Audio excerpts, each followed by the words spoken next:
네, 저는 글을 안 쓰고 그냥 파워포인트로 이렇게 발표를 하도록 하겠습니다.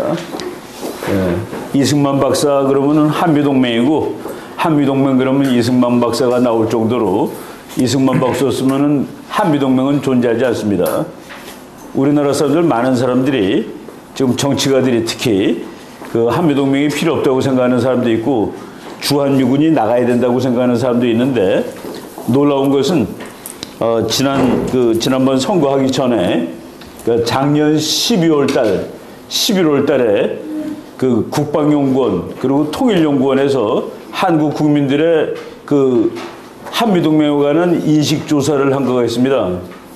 거기서 나는 그 국민의힘당 후보를 찍겠다라는 사람들의 96%, 반올림하면은 96%가 한미동맹은 중요하다, 그리고 미국은 나가면 안 된다라고 대답을 했고, 더 놀라운 것은 나는 이재명을 찍겠다 그런 사람의 93.9%가 한미동맹은 소중하다, 나가면 안 된다 그랬습니다.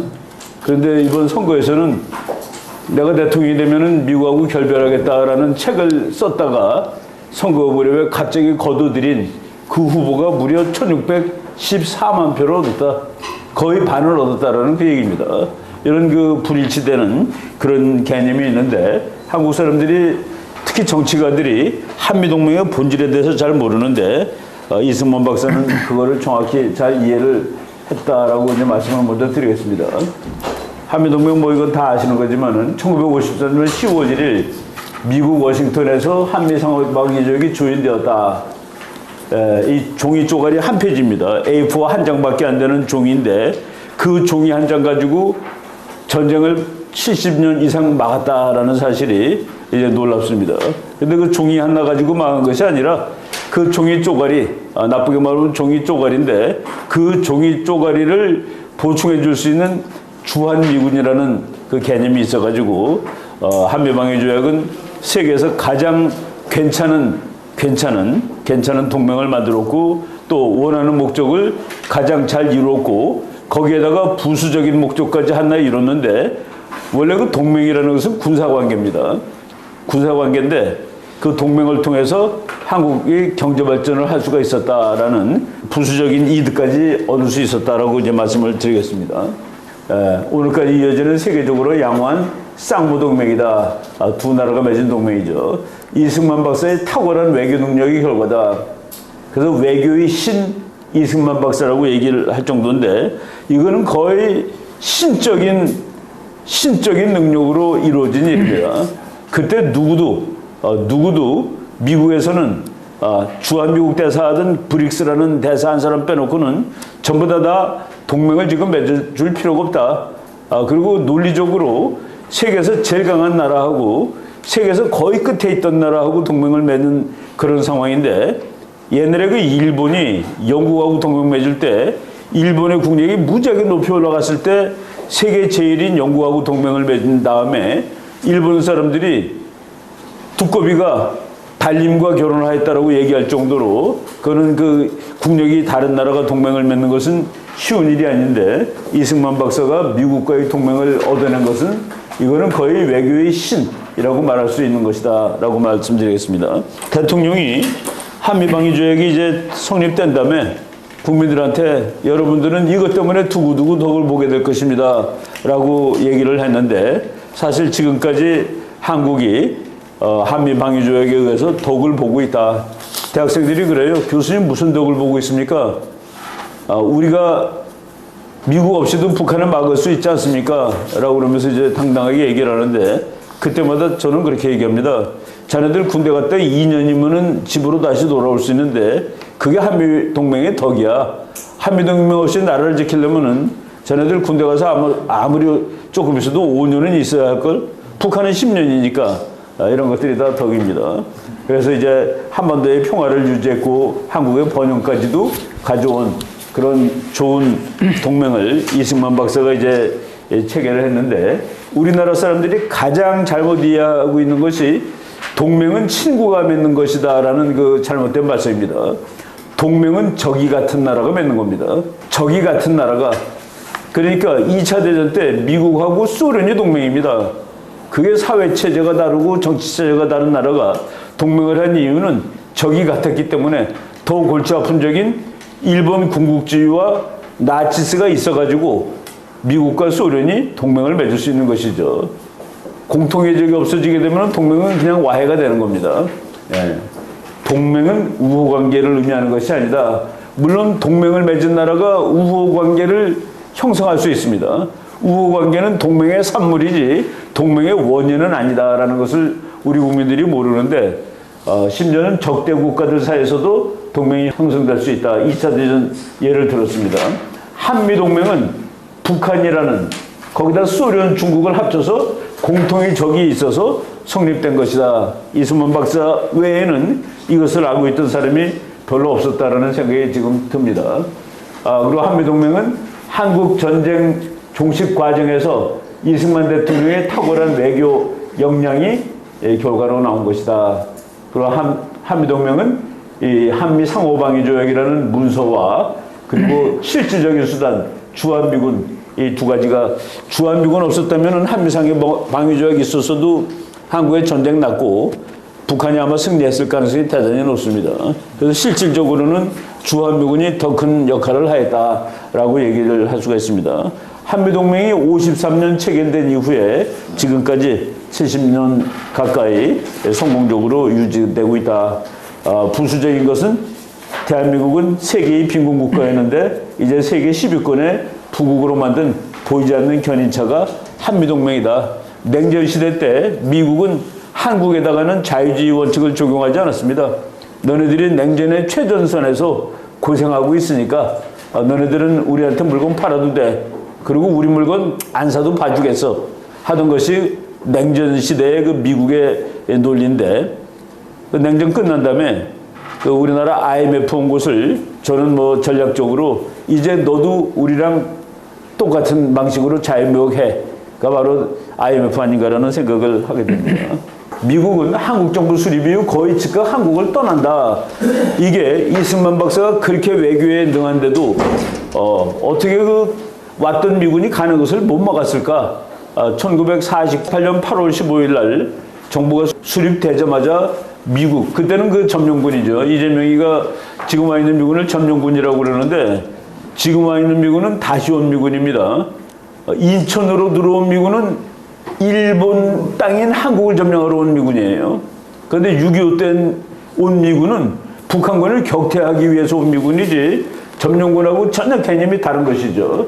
그런데 1949년 6월 30일 날 완전히 철군하는데 이거는 이승만 박사도 사실은 못 막았습니다.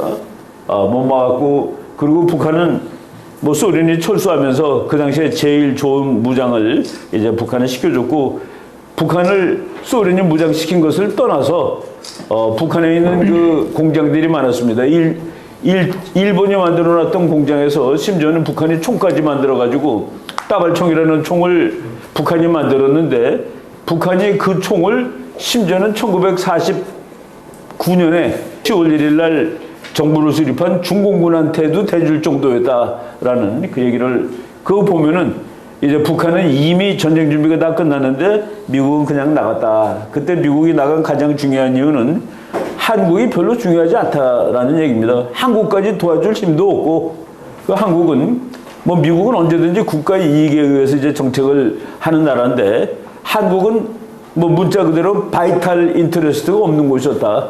이승만 박사가 아무리 붙들었어도 그거를 이제 완전히 붙들을 수가 없죠. 그래서 주한미군은 1948년 9월 15일 우리나라 정부 수립한 지 열흘 지난 날부터 철수를 시작해갖고 1949년 6월 30일 철군 완료. 한 500명 정도 전쟁하지 않은 군인들만 남아 있었죠. 이 가는 사진들 뭐 이렇게 찍은 것들이 자료가 있었습니다. 예, 자료가 있고 이거는 참 그 씁쓸한 라이프지에 났다는 건데 한국 그 사람이 가는 미군을 이렇게 뭐 배웅하는 할아버지죠.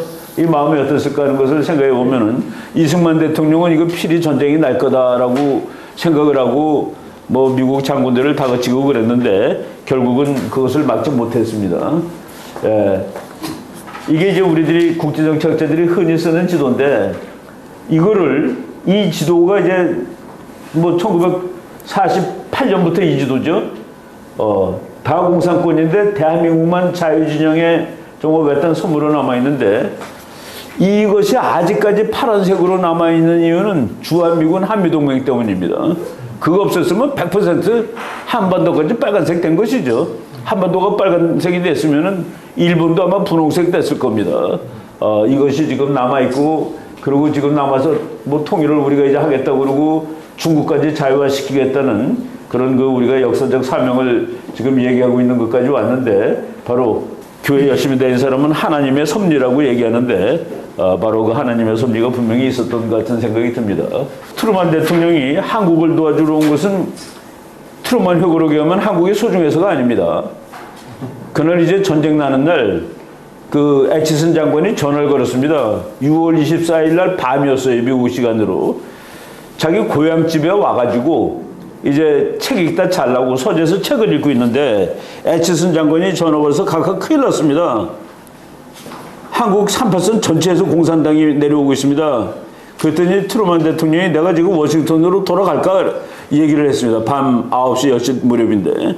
애치슨 장관이 내가 가지고 있는 정보가 불확실하니까 아직도 완전하지 못하니까 내일 아침에 다시 연락을 하겠습니다. 그때 대통령이 나를 깨운다고 생각하지 말고 특별한 일 있으면 전화를 주게라고 하고 전화를 끊었죠. 나중에 회고록을 보니까 전쟁 나갖고 한 2달쯤 지난 다음에 한국에 미군 수십만 이제 왔을 때 그때 기자들이 질문했습니다. 그 중요하지 않다고 철군한 나라에 전쟁이 났는데 그렇게 빨리 가서 우리가 이렇게 몇십만 명이 가서 전쟁하는 그 이유는 뭡니까? 그랬더니 손가락으로 하늘을 가리켰는데 그 회고록에는 이렇게 나와 있습니다. 자기가 전쟁을 났다는 소리를 전화를 받는 그 순간에 읽고 있던 책은 이 세상에 어떤 큰 전쟁이라도 작을 때 제대로 대처하지 못했기 때문에 큰 전쟁으로 비화된 것이다라는 역사의 교훈에 관한 책을 읽고 있었다. 그러니까 이 사람은 한국 전쟁을 한국의 그 본질이 아니라 한국에서 내가 바보처럼 굴면은 스탈린이라는 인간이 독일을 때릴 거야. 그러면 할 수 없이 가서 3차 대전을 해야 되는데 여기서 내가 제대로 굴면은 이제 그러니까 작은 전쟁 막으러 온 거예요. 한국이 대단히 소중한 게 아니라 그러니까 북한이 나만 먹는 것을 막으러 온 게 아니라 중공이 나중에 정당화시키죠. 중공 소련이 대한민국 가지는 것을 막으러 온 것이죠. 북한이 남한만 가지고 그 뒤에 소련이나 중국이 없다면 아마도 안 왔을 거다라는 그 생각을 하게 됩니다. 그래서 미군이 7월 1일 날 부산에 들어옵니다. 그리고 7월 1일 날 들어왔던 첫 번째 부대가 7월 2일 날 대전에 기차 타고 옵니다. 그리고 이들이 트럭을 타고 7월 5일 아침 새벽에 오산에서 북한군하고 붙습니다. 북한군이 5,000명이고 미군이 550명이었는데 7시간 전투해가지고 이 550명의 무대에서 181명이 죽습니다. 죽거나 실종합니다. 3분의 1이 7시간 만에. 그래서 이걸 참 놀라운 패전이라고 그러는데 나중에 맥어더 장군이 여기서 7시간 버텨서 북한이 공격하다가 전열을 다시 정비하는데 열흘이 걸렸습니다. 그 열흘이라는 시간을 벌어준 거기 때문에 이것은 승전으로 바꿔야 된다라고 나중에 이제 미국 전쟁사에는 그래서 승리한 전투가 되는데 나는 이 그림을 볼 때마다 이 중에 3분의 1이 죽었다니 단 7시간 만에 라는 그런 그 놀라운 생각을, 처절한 생각을 하게 됩니다. 최근에 그 남시욱 그 노설위원께서 한미동맹 탄생 비화라고 그래가지고 참 그 자료로서 좋은 책을 썼습니다. 이승만 대통령이 그 미국하고 동맹 체결을 요구했는데 그런데 미국 측은 다 반대했다. 군부가 강경하게 방위조약을 반대했고 클라크 유엔 사령관, 이 사람이 휴전조약에 사인한 사람이고 마지막 그 유엔군 사령관인데 이 사람이 4월 18일 그러니까 7월 27일 날 전쟁 끝나는데 4월 18일 날 합참해낸 보고문에 현 시점에서 양국 간의 안보조약 체결을 고려하지 않을 것을 건의한다. 불이익대사 외에. 그리고 5월 25일 날 전쟁 끝나기 딱 2달 전이죠. 현재의 환경에서 대통령이 대한민국과 상호방위 조약의 체결을 고려할 수 없다는 결론을 내렸다. 그러니까 미국에서는 한국전쟁 거의 끝날 무렵까지 뭐 한미 동맹 맺어줄 생각이 전혀 없었습니다. 이거를 그러니까 이승만 대통령이 여기서 이제 벼랑 끝이 나오는 거죠. 그래서 6월 18일 날 오케이 좋아. 방공포로 다 석방할 거야. 이거는 이승만 박사가 메가더 장군한테 전쟁할 때 지휘권을 넘겼었는데 지휘권 넘긴 거를 완전히 그냥 무시하고서 내가 지휘하고서 바로 총사령관으로서 이제 그러니까 미국은 뭐 거기서 거의 경악을 한 거죠. 그리고 이제 우리 한국군은 유엔군에서 빠져나올 거야. 미군 지휘 안 받을 거야. 이 전쟁은 안 끝나. 라는 식으로 정말 미국을 엄청나게 뭐 골아프게 해가지고 그래서 이제 결국은 미국이 그래 너희가 휴전을 이승만 대통령이 휴전에 동의해주면은 그러면은 조약을 맺어주겠다라고 이제 약속을 하고서 그 조약을 맺게 되는 겁니다. 뭐 이 과정을 우리가 뭐 다 잘 아는 거니까 그냥 쭉 넘어가도록 하겠습니다. 하여간 이런 그 놀라운 일을 해가지고 10월 1일 날 이제 조약을 맺었다. 조약을 맺었는데 이건 아까 제가 이제 전쟁이 분명히 났을 거다라는 얘기를 바로 금년 8월 말에 미국의 그 하원 군사위원장 하는 애덤 스미스라는 하원의원이 미군이 지금처럼 한국에 주둔하지 않았다면 북한은 오래전에 한국을 침략했을 것입니다. 이건 뭐 거의 100% 맞는 얘기라고 볼 수 있죠. 한국은 미국 진영의 냉전 체제에 완전히 편입되었다. 이건 우리 아까 이용훈 교수님이 발표하신 대로 이승만 대통령이 알아서 갖다 낀 겁니다. 그래야지 우리가 살 길이야. 우리나라 많은 사람들이 우리가 미국과 그 저쪽 중국 중간에서 중간하면 안 되느냐라는 개소리를 하는데 이거는 살기 위한 방편으로 이승만 박사가 전략적으로 한미동맹을 만들어서 우리가 미국 진영에 일부러 알아서 들어간 거다는 그 얘기죠. 이거에 반대하는 사람들한테는 저는 항상 그럽니다. 야, 우리가 중립일 때 러일 전쟁이 났는데 전쟁터는 우리 아니야? 한국 아니야? 그리고 청나라하고 일본하고 싸울 때 우리가 누구 편이었냐? 근데 전쟁터는 한국 아니야? 네, 바로 이런 그 심플한 논리를 이승만 박사는 다 알고 있었죠. 그리고 한미동맹 말이죠. 요거 한 페이지밖에 안 되는 종입니다. 이게 제가 뭐 국제조약집이라고 해가지고 정책 공부하는 사람 한 권씩 갖고 있는데 한미방위 조약이 딱 요거니까 책 한 페이지밖에 안 되는 그 양인데 저 한 장 가지고 전쟁을 몇십 년을 막았다는 게 참 신통하죠. 요거 쭉 보시는데 우리나라 사람들이 가장 또 오해하는 것이 한미동맹의 적용 지역이 한반도로 착각합니다. 우리나라 그 외무장관 하던 사람이 어떤 신문에 기고를 했는데 한미동맹은 정말로 소중하다. 근데 미국 제발 우리를 중국과의 문제에 끼워넣지 말았으면 좋겠어라고 얘기하는데 한미동맹의 적용 범위가 태평양 지역으로 되어 있습니다. 퍼시픽 에어리아. 근데 우리는 한반도로 착각하는 사람이 너무나도 많다. 뭐 보수적인 우파 사람들도 그렇고 보수 정부의 장관도 이렇게 생각을 하니까 뭐 여기 읽어보면은 요거 가지고는 전쟁을 막기가 대단히 어렵습니다. 일국에 뭐 서로 협의한다 2조에 이것 때문에 우리 국회에서 이승만 박사가 협의하는 게 뭐냐? 전쟁 나면 즉각 와서 싸워야지. 나토식으로 바꾸죠. 나토가 1949년에 조약을 맺었는데 나토 조약 5조에는 어느 나토 조약국 어느 일국에 대한 공격은 전체에 대한 공격으로 간주하고 즉각 대응한다로 되어 있습니다. 즉각. 근데 우리는 무슨 협의한다가 뭐냐? 이런 식으로 이제 그 시비를 걸었죠. 그리고 뭐 여기 다 그 4조는 이제 한국의 주한미군 주둔하는 권리를 얘기한 거고 이 6조가 골치 아픕니다. 맨 마지막 조인데 본조약은 무기한으로 유효하다. 무기한으로 유효하다고 점 딱 찍은 다음에 and, or와 if 이런 말이 없어요. 그냥 밑도 끝도 없이 어느 당사국이든 타 당사국에 통과한 후 1년 후에 본조약을 종지시킬 수 있다.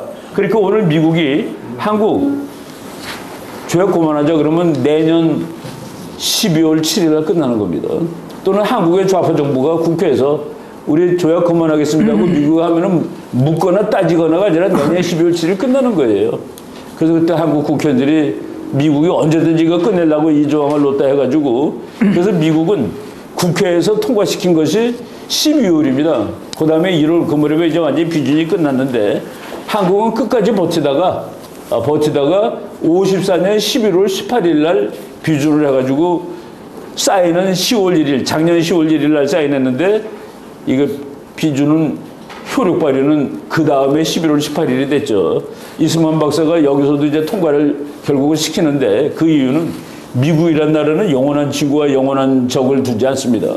그렇기 때문에 이거를 바꿔달래도 안 바꿔주는 거예요. 미국 쪽으로는. 그러니까 그거를 이승만 박사가 알고서 일단 주한미군을 확실히 잡아두면 된다라는 그 한도 내에서 이제 사인한 거죠.